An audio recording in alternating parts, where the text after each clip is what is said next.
Сайн байцгаана уу? Та бүхэндээ нэгэн шинэ хэрэг оруулахар бэлтгэлээ. Энэ хэрэг нь Английн Уэстлиндс хотоос 4 милийн зайд байдаг Йоркширт болсон бөгөөд энэхүү бяцхан хот нь хүн ам зүйтэй сэлүүхэн тогттой газар юм. Хохирогч Лен Турнинг гэдэг охин 1984 онд Майкл Турнинг, Шерон Ховкет нарын охин болж мэндэлсэн бөгөөд эцэг эх нь түүнийг бага байхад салсан ч Лена аавтайгаа байнга уулздаг, энгийн сайхан харилцаатай байж. Тэрбээр игч Мишель болон эмээ ээж нарынхаа хамт амьдардаг, ахлах сургуульд сурдаг, сурагч охин байсан.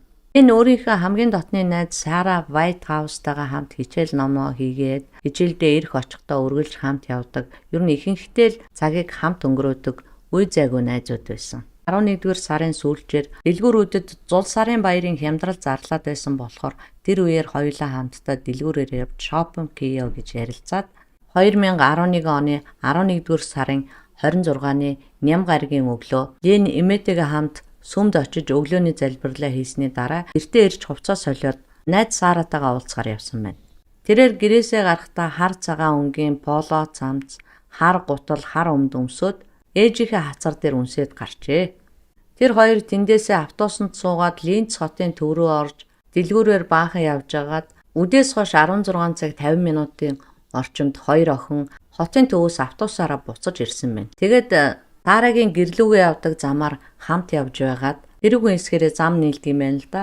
Ингэж хамт явж агаад тэндээсээ Лен зам салаад явсан байна. Сара хэсэг явж байгаад эргэж харахад Лен хаул гээл рүү чиглэсэн явган хүний замаар алхаж байхыг харсан.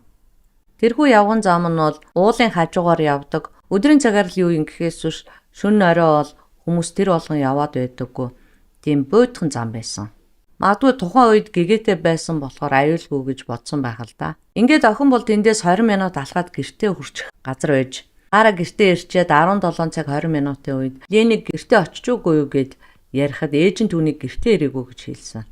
Лен охины ээж Шерон охиныхоо гэрлүүгээ явсан боловч одоо болтол орж ирээгүй байгааг хайхад гар утас руу байн залгаж хаана явааг нь мэдэх гэсэн боловч уцаа авахгүй байсан. Ээж нь тэгээд бүр гайхаад тасралтгүй байн залгаад ойролцоогоор бараг 20 удаа залгасан гинэ. Утас нь авахгүй байж яснаа 19 цагийн үед бүр холбогдохоо байсан. Тэгээд гэр бүлийнх нь сандраад сүм рүү очоод тэндээс хүн хүч нэмээд гарч идэн аваад тэр хавийнхаа хүмүүсийг бас дагуулад тэр шүнжингээ Ленийг буудан хашгирч ойг самнаж өглөө болгосон боловч ямар ч чимээ анир гарч сураг ажиг сонсогдохгүй байсан. Тийм учраас маргааш өглөө нь Вест Йоркширийн цагдаа нар өсвөр насны хүүхдийг эрен сурвалжлах ажиллагааг эхлүүлсэн.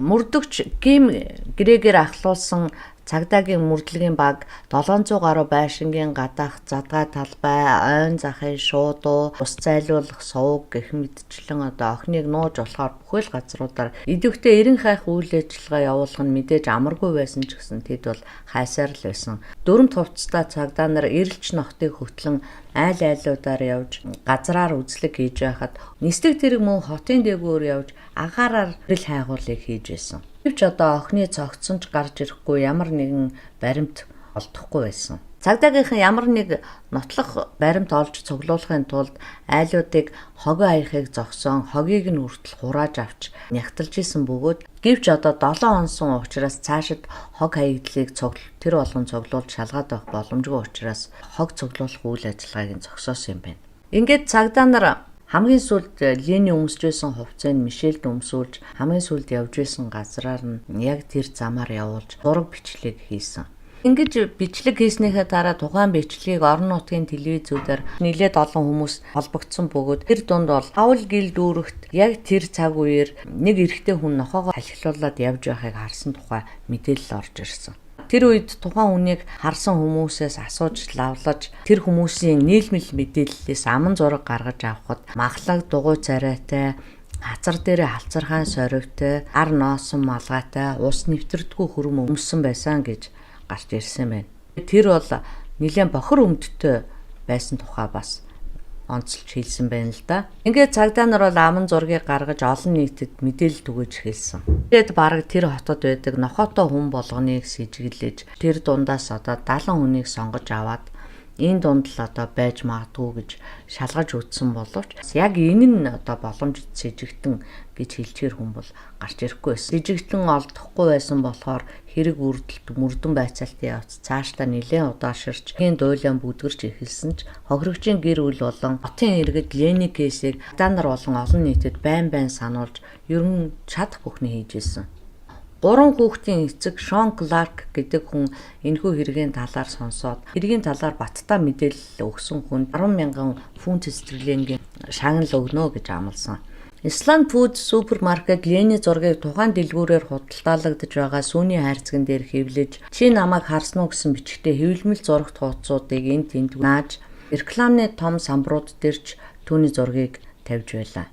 Ингэтэл зарим нэг хотуудад түүнийг харсан гэх зураг гарсан байсан боловч шалгаж үзэхэд бол тэр нь батлагдаагүй. Эцэг их нь байнга шахан телевизийн нэвтрүүлгүүдэд орж аль болохоор одоо охиныхоо хэргийг олон нийтэд мартуулахгүй байхыг хичээж байлаа. За ингээд энэ хугацаанд 2000 орчим хашаа сарвч байшинд нэгжлэг хийсэн бөгөөд түүнийг дэлгүүрээс буцаад гэрлүүгээ явсан яг тэрхүү маршрутын дагуу 1200 байшинд нэгжлэг хийсэн байна. Бүс нутагт амьдарч байсан 140 орчим эрэгтэй хүнээс ДНХ-ийн шинжилгээ авч хот орчмын янз бүрийн газруудад наривчилсан шинжилгээ хийсэн боловч хөөрхөн охины байгаа газрыг олоогүй. Охины цогцсон олдоогүй болохоор хүмүүст баг ч гэсэн найдлага үлдэж найз нөхдөмч түүнийг эсэн минь дэргээд ирээсэ хэмээн залбирцгааж байсан. Угаасаа тэр үед тэгж найтахаас өөр ямар ч арга тэдэнд үлдээг байлаа. Гэтэл 2001 оны 8 дугаар сарын 20-ны өдөр буюу охиныг алга болсноос 9 сарын дараа ойд нэгэн аимшигт олдвор илэрсэн хөөрхөн охины цогцс байлаа. Гэтэл яг тэр өдөр Лений ангийнхан шалгалтынхаа хариуг авахар сургууль дээрээ цуглараад байлаа. Марк Бессон гэдэг залуу хоёр нохоогоо дагуулan хойд Йоркширийн ойролцоо Ленли Вудс руу алхаж явтал нохот нь шигүү модтой нэгэн газар руу гүйгээд явчихсан гинэ. Марк ч ногтойхоо хойноос дагаад очвол овоолсон хог маягийн юм байсан бөгөөд гадна талаар нь уяагаар багалсан цэцэгтэй хүнжил харагдсан. Тэгээд тэр очиод цэцэгтэй хүнжлийг боосон уяагийн тайлахад дотор талд нь хогийн ууданд хийж амын босон хүний цогцос гэмээр зүйл байсан байна. Тэгээд тэр залуу энэ бол нөгөө алга болсон Лен охины цогцос байж магадгүй юм а гэдгийг шууд ойлгоод цагдаар ууцтаж мэдэгдэв. Охины гарыг ард талд нь гаргаад бүх цагаан шар гэсэн 3 өнгийн цахилгаан зангиагаар боосон байсан бөгөөд охин яг анх өмссөн хувцастайгаа байж исэн. Хоолойг нь бол нохон арьсан тэлээгээр боосон байсан бөгөөд толгойд нь угалсан хогны хар уутыг авахд ялзарч муудсан ч гэсэн бүр танигдахын эцэсгүй болоогүй байсан. Энэхүү газар ийм зүйл тохиолдож байгаа нь анхны явдал биш бөгөөд 1992 онд Иван Фит гэдэг охин алга болоод тэр ондоо буюу 1992 ондоо яг энэ хавьяас цогцсон олдож байсан юм байна. Иван Фитийн алуурч нь олдоогүй бөгөөд түүнийг мөн л боомлж алсан байсан. Лений цогцсонд задлан шинжилгээ хийж үхлийн шалтгааныг тогтооход мөн л боомлж алсан нь тодорхой болов. За ингээд сураггүй алга болсон хүнийг эрен хаахаа үйл ажиллагаа нь харин алуурчныг олж тогтоох үйл ажиллагаа руу шилжсэн. Цагдаа нар алуурчин бол зам зуурын хин нэг хүн бишээ, энэ орон нутагт оршин суудаг хүн байна гэсэн таамаглалд хүрсэн. Энэхүү цогцолдсон газар нь Лений анх явж байсан газраас 16 милийн зайтай байсан. Тэгэд хөөрхөн охины цогцыг ороосон хогны уутыг хаана хэрэгэлдэг, ямар уут болохыг шинжилж үзэхэд Их Британийн Royal Mail шуудангийн тэмдэг байсан бөгөөд уг уут нь бол Morrisons гэдэг хөлжээ дэлгүүрийн уут гэдэг нь тодорхой болсон. Хөө уутан дээрээс ДНХ-ийн шинжилгээ авсан.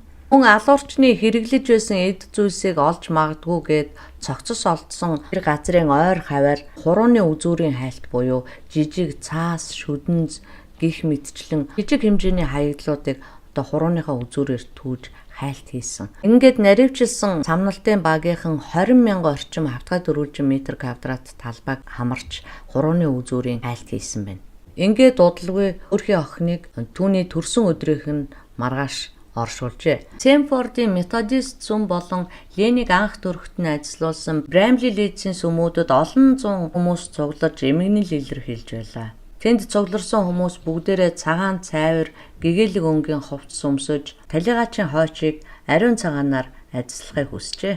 Сайн найзууд нь түүний цав цагаан австай шарлыг тал талаас нь өргөн хайрт найзыгаа сүүлчийн замд нь үдцгээжээ. Зүр үеийнхний дуулах дуртай байсан Guns N' Roses хамтлагийн 11-р сарын бороо хэмээх дууг дуулцгаан энэ дууны ажиллалд түүнийг оршуулжээ. Ийхүү хөөрхий охиныг олон нийтийн анхаарлын төвд оршуулсны дараагаар хүмүүс алуурчныг яаралтай олох, бушуухан тэрэнд арга хэмжээ авах талаар маш их шаардцгааж байсан учраас Крис Грегер удирдуулсан мөрдөлтийн багийнхан ч бүх болцоогоо дайчлаад аль болохоор маш хурдан шуурхай ажиллаж байсан. Уг нь бол охины цогцсон олдсон энэ газрыг бол урд нь шалгачихсан байсан болохоор тэнд бол хэргийг үлдээгүү гэдэг нь тодорхой. Алуурчин охины цогцыг хаана нэгтэйгээс зөөврлж ирээд энд хайсан байна. Талигаач охины цогцос 9 сарын дараа олдсон боловч гаднах байдлаас нь харахад үсээ хоёр хэсэгт хувааж хавчаараар тогтоосон байдал нь яг хэвээрээ, өмссөн хувцас нь яг хэвээрээ. Ер нь бол цогцост задрал явагдсанаас бусдаар бүх юм нь хэвээрээ байсан. Учир нь бол яг энэ байдлаараа байгаль дээр 9 сарын турш байсан бол яг иймэрхүү байдалтай байхгүй юм байна л да. Аль хэдийн задрал явагдаж дуусаад хаталтын процесс явагдаад эхэлчихсэн байх ёстой байсан. Цогцсонд наривчлсан EDC-ийн шинжилгээ хийж үзэхэд хохирогчийг тухайн алга болсон өдөр нь амь настай нь хөнөөж удаан хугацааны турш хөрөгчөнд хадгалж байгаад цогцыг олохоос хэдхэн 7 хоногийн өмнө гаргаж хайсан байна гэж дүгнсэн байна. Мэдээж алуурчин бол цогцыг гомхон шиг хогийн цэг дээр аваачиж хайхыг оролцсон байх бүтээгүй учраас энд авчирч хайсан гэж цагдаагийнхан үзчихсэн юм байна л да. Гэхдээ энэ бүхэнд нэг сайн тал байсан. Энэ юу вэ гэхлээр зэрэг хохирогчийн цогцыг маш сайн хадгалж далдалсан явдал нь. Ингэж далдалсны хүчинд нэлээд сайтар хадгалагдаж шүүх эмнэлгийн тоон мэдээлэл болон ДНХ-г авах боломжтой байсан. Олон нийт болон эрх баригчид удалгүй ДНХ-гийн бүрэн шинжилгээгээр хэрэгтэн илэрхнэ гэд хүлээж байтал талигаачин биеэс ямар ч ДНХ олдоогүй гэдэг хариу гарсан бүх хүмүүсийн урмыг хугалж итгэл найдварыг тасархад хүргэсэн.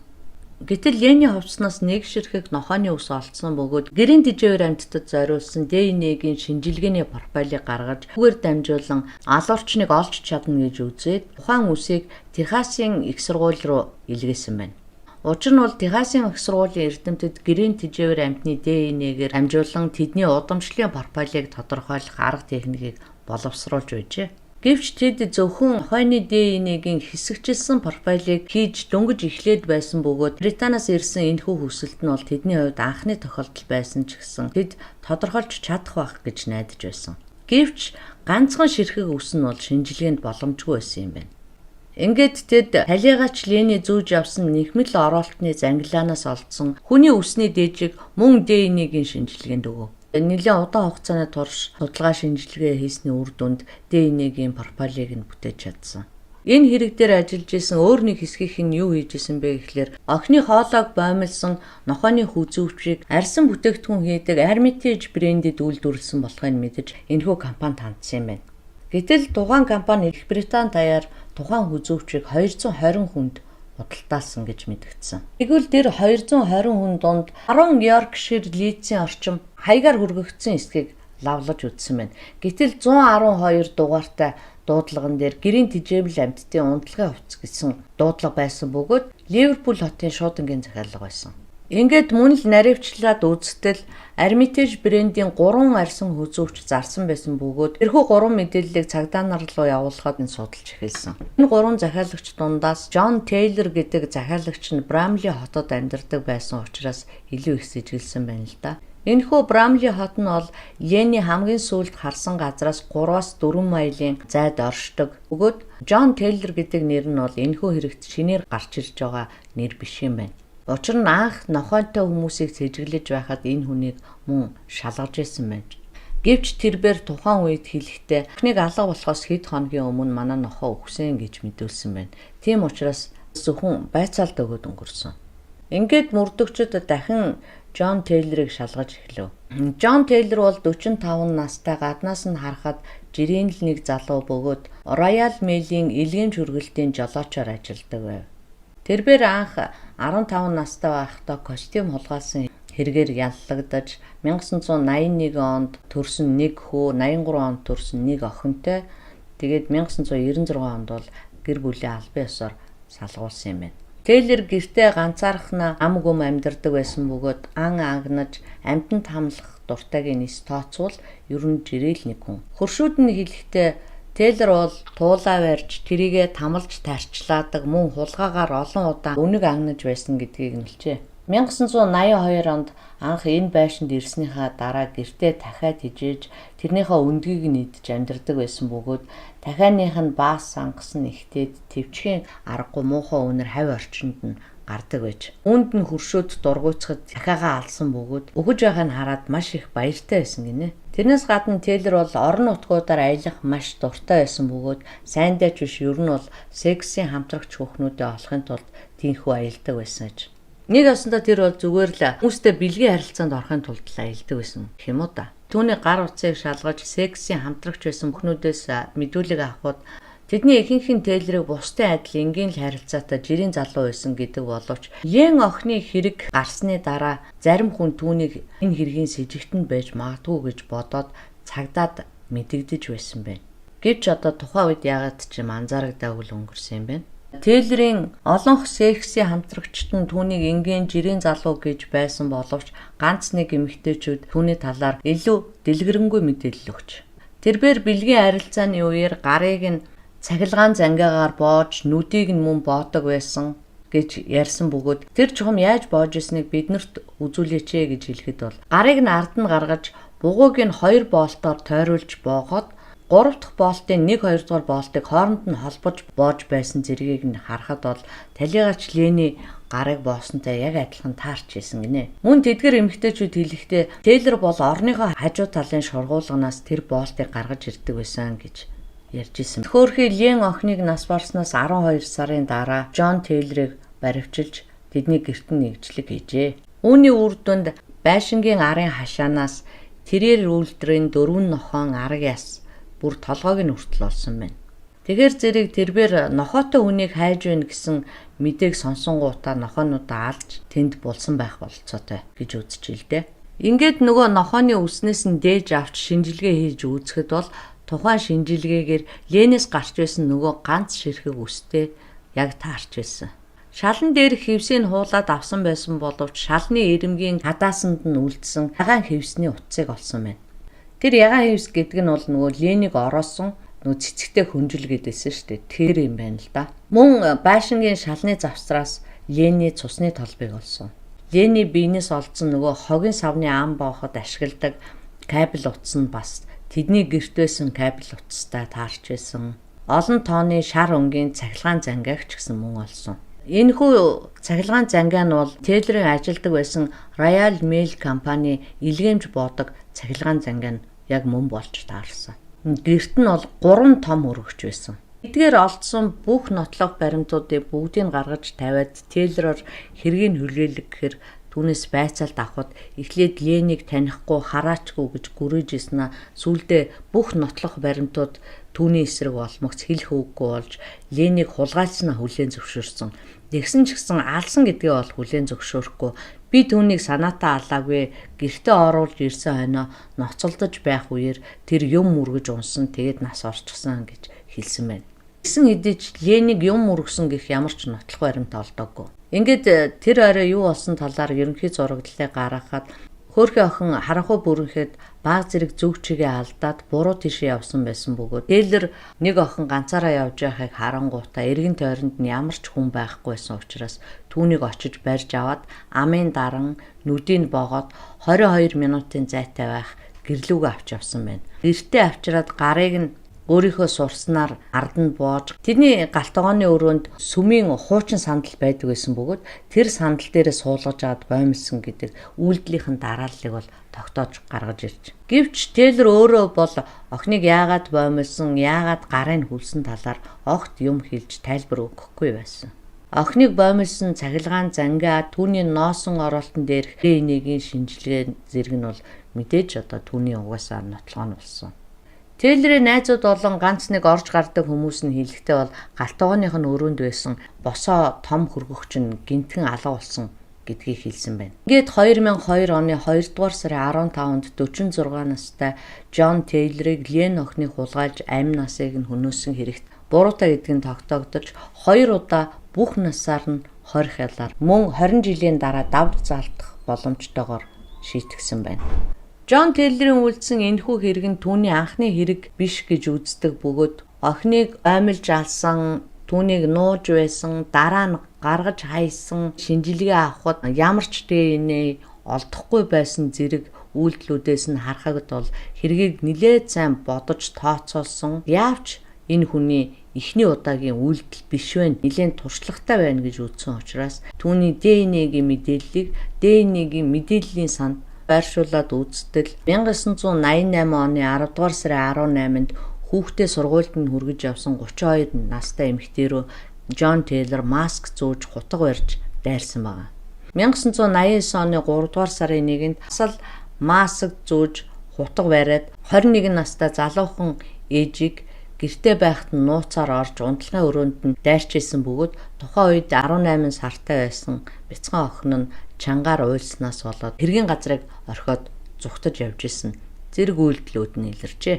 2018 онд Лений хэрэгтэй төстэй эргүүдийг шалгаж үзэхэд Джон Тейлор 1977-оос 1996 оны хооронд 5 эмэгтэйдэр мөн л дээрх бусрамаг үйлдэлүүдэд давтаж байсан нь тодорхой болсон. Өөрөө ч гэсэн энэ хэрэгүүдээ бүгдийг нь хүлээн зөвшөөрчээ. 1977 онд Христийн мэндэлсний баярын өдөр барааны дэлгүүрийн үйлчлэгч жирэмсэн эмэгтэйрүү дайрч хоолойд нь хутга тулган хүчнэтхийг завдж байсан. Одоо бол гэмт хэрэгтэн Джон Тейлор нь хамгийн өндөр хамгаалттай Уокфилдийн шоронд ялаа эдэлж байгаа бөгөөд шорондоо мангас хөрш гэдэг очтой болсон гинэ. Хөөхий Лени охин найзтайгаа хамт шопинг хийхээр хамгийн сүүлд гэрээсээ гарахдаа сүүлийн удаа ээжийнхээ хацар дээр үнсээд гарсан байна. Ээж нь энэ тухай дурсан ярихдаа охин маань миний хацар дээр үнсгэд уруулын будаг нь хацарт наалтчихсан. Тэгтэн би уруулын будгийг нь гараараа арчаад нилээн төвөгшөөсөн янзаар толгой шигсэрчвүлээ. Одоо дахиад ганц удаа ч гэсэн намайг үнсэж хацарт минь уруулын будгаа нааж дургуг минь хөргөдөгч болоосай. Хэрвээ энэ нь охины минь сүүлийн удаа гэдгийг тухайн үед мэдсэн бол охиноо хандлан тэврээд зөндөө үнсэх байсан хэмээн уйлан ярьж байсан. Хэргийн төгсгөлд хэлэхэд би биедээ ямагт эерэг хандаж байгаарэ. Энд дээр нэг юм хэлэхэд би энэ хэргийг орчуулж агаад бараг дунд нь орсон нэг дахианы баа сангас гэдэг хэсэг дээр очисон чинь урд нь энэ хэрийг нэг сонсч ирсэн юм шиг санагдаад явцсан.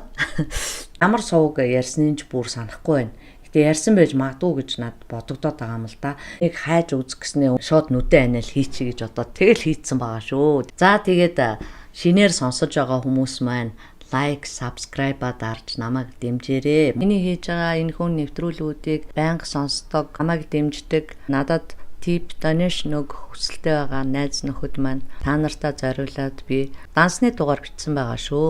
Дараагийн нэвтрүүлгээр уулзлаа. Түр баяртай. Та бүхэндээ бүгдэд нь ажлын өндөр амжилт хүсье.